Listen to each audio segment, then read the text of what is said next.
happening, guys? Hope everyone's doing well. Just finished a really nice podcast on from the podcast Modern Wisdom. That's a great one if you guys want to check it out. A lot of great resources on personal growth, health, nutrition, neuroscience, so many things. I was listening to this one interview with the gentleman that wrote a relatively recent book, I think, called Indistractable.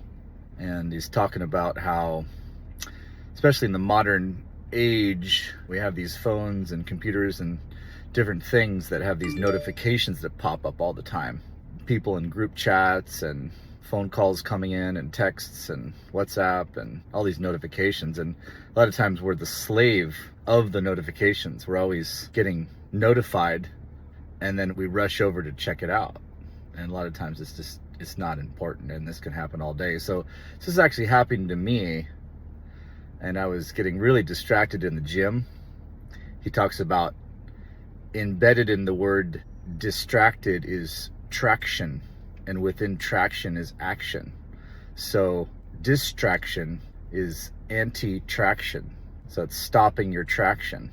And so if you're distracted, then you're being taken away from the thing that you're trying to do. So I was getting distracted a lot in the gym, and I wasn't getting good results from that. And so if you're intentional about checking your phone, turn off the notifications unless you really need them for something. And then you go and you check periodically when you need it for work or friends and family or whatever it might be, then you'll notice that something pretty amazing happens in the brain as far as being anxious and not being productive because you're being distracted a lot. So this was a great one. I'm going to get this book Indistractable, and he mentioned a lot of things about really in all of his research, and he's done a lot. It was either from Harvard or Stanford Business School, I believe, that he's taught, and he's done research and different things. He was saying that really the motivation of people is that they're simply trying to avoid discomfort in every single move. Some people think it's that they're trying to head towards comfort, but actually really deep inside they're just trying to move away from the less comfortable situation, to moving away from discomfort, which ultimately makes the next situation more comfortable. But if you think about that motivation, you're going to be uncomfortable if you wake up early, and so you sleep in a little bit to move away from that discomfort. You're not going to go to the gym because you don't want to be uncomfortable. You're not going to eat less because it'll be uncomfortable. You're not going to want to have that hard conversation with your spouse because it's uncomfortable. You're not going to want to work extra long hours at your job because that's uncomfortable. You're not going to speak your mind in certain situations sometimes because that's uncomfortable. You're not going to want to start that new habit. It just goes on and on like that. And so the next point, and I'll leave you with this, it hit me hard, and of course I've thought about this a lot, but just continue to think about that, is the people, most of the people, there's certain unique situations where they had windfalls and it looks like they didn't do work for this, but for most people, they put in extra effort, paid more attention, were more determined, were more focused, did the thing that they wanted to do for longer, more persistent, more consistent, more conscientious, more responsible, more mature than the person that didn't get as good of results as they got. So I keep on seeing this. A lot of times I think about Michael Phelps. It's like 6 days a week, 6 hours a day of swimming, of actual swimming, I think it was. Around 35 hours a week of actually swimming hard, and then eating 10,000 calories a day to support. I mean, the job was swimming and eating and resting. That was pretty much the life.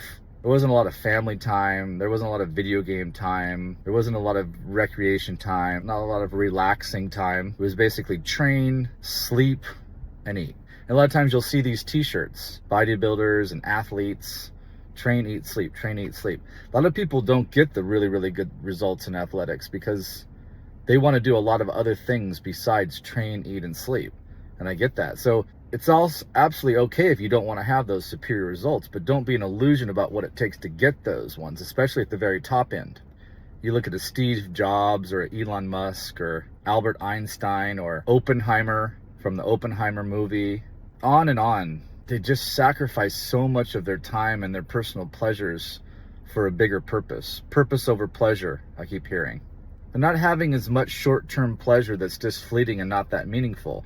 They're having deeper pleasures that come from the purpose and the meaning that they're after with the long-term work.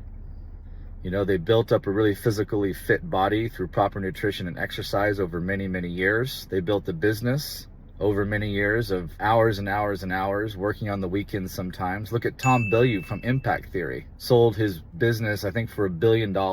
Walked away with like 400 million. 400 million instantly hit his account one day after selling the business. From almost no money in the bank to 400 million. And he walks you through what it took. 18, 19, 20 hours a day, sometimes 7 days a week, just grinding it out and solving novel problems and figuring out ways. 3,000 employees, managing and developing. And so who deserves what? Does Michael Phelps doing the 35 hours a week of work and sacrificing all this stuff, does he deserve to get all those gold medals? It looks like that's the equation. Now, of course, there's going to be some people that could have put 35 hours a week and did the exact same routine but didn't get as many gold medals because of genetic factors and the quality of the coaching, and there's other factors for sure. But you're going to have a better outcome. There's a better possibility. It's all about possibilities. It's all about probabilities. What's the probability that you're going to get a gold medal if you did his routine versus the probability if you just did the average person's routine? The average person's routine, near zero. His routine, significantly higher.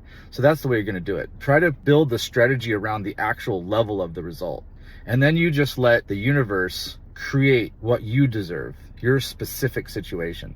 And if it's not going your way, it may just not be your propensity, your proclivity, your passion, may not be your niche in this universe. And so you can pivot and you can change that. The particular business that you're working on, maybe it's not your thing, but maybe it is your thing and you just haven't put enough work into it. So really, that's going to be up to you to really dissect that and think about that.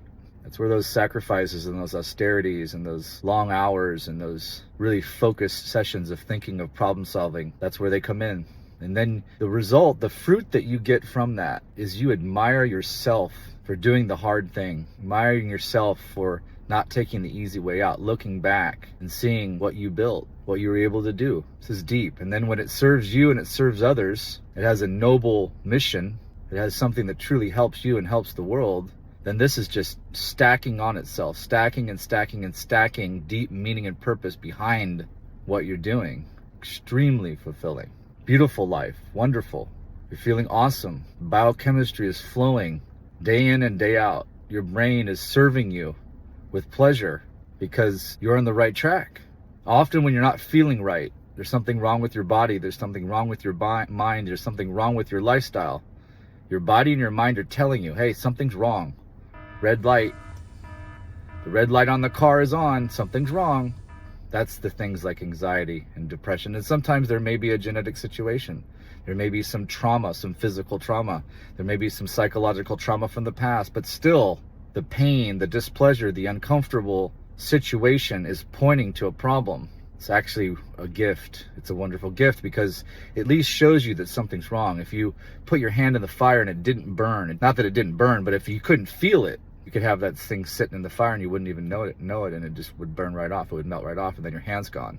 Instead, it just, as soon as you get even close to a fire, you sense the heat and you back away. Then you didn't even burn yourself. And if you did actually touch it, it burns, and it burns hard. It's so much pain. You jerk it away super fast. Why is that? So that there's not too much damage. You're walking through the forest and there's the roar of a lion. Oh man, don't keep walking. Take cover, get to where you got to go. Right? So your senses are serving you by where's the danger, where's the problem. But also it can backfire because, oh, you don't want to start that new business. Oh, you don't want to do another rep on that bench press. Oh, you don't want to not eat that donut because you're going to be hungry. So that's where you have to override things. When your biological systems are saying don't do this, but you know that there's not actually any danger. This is where the nuance comes in. This is where you have to consult your higher consciousness, not just your biology, not just your physiology, not just your neurochemistry, because that could just be protecting you from discomfort, but it can't discern exactly what's what. It doesn't have that intelligence on that level. So you have to step in and really make those choices. People have done some amazing things, They've walked huge distances. They've built huge businesses. They've fasted on water for long periods of time. It's just amazing compared to the average person what some people have been able to do. All right, this one was a little bit long. Have a great one. Aloha.